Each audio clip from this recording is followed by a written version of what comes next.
Che cosa sono e a che cosa servono i file LRB e THM? Oggi, nell'episodio 7 della serie Consigli rapidi per GoPro, scopriamo insieme i file LRB e THM. Quando colleghiamo la nostra GoPro al computer per vedere le foto ed i video che abbiamo registrato, non appena entriamo nella cartella contenente tutti gli elementi multimediali, ci ritroviamo di fronte anche ai file .lrb e .thm. Ma che cosa sono? Non sono altro che dei file di anteprima a bassa risoluzione che vengono creati dalla GoPro per i filmati. I file .lrb, che stanno per Low Resolution Video, sono effettivamente video a bassa risoluzione, mentre i file .thm, che stanno per Thumbnail, sono le icone dei video. Questi file sono fondamentali per vedere rapidamente le anteprime dei video, sia sull'app Quik che sulla GoPro, senza bisogno che vengano elaborati e caricati i video a massima risoluzione. Ci rendiamo infatti conto che vedendo i file nella GoPro, per ogni video ci sarà sia un THM che un LRB. Quindi, per spiegarvi meglio, seleziono il video MP4, il THM e l'LRB e li metto in una cartella.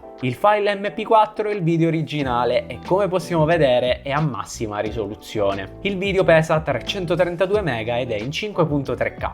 Se guardo l'LRB vedo che pesa solo 15 MB e non ho altri dati.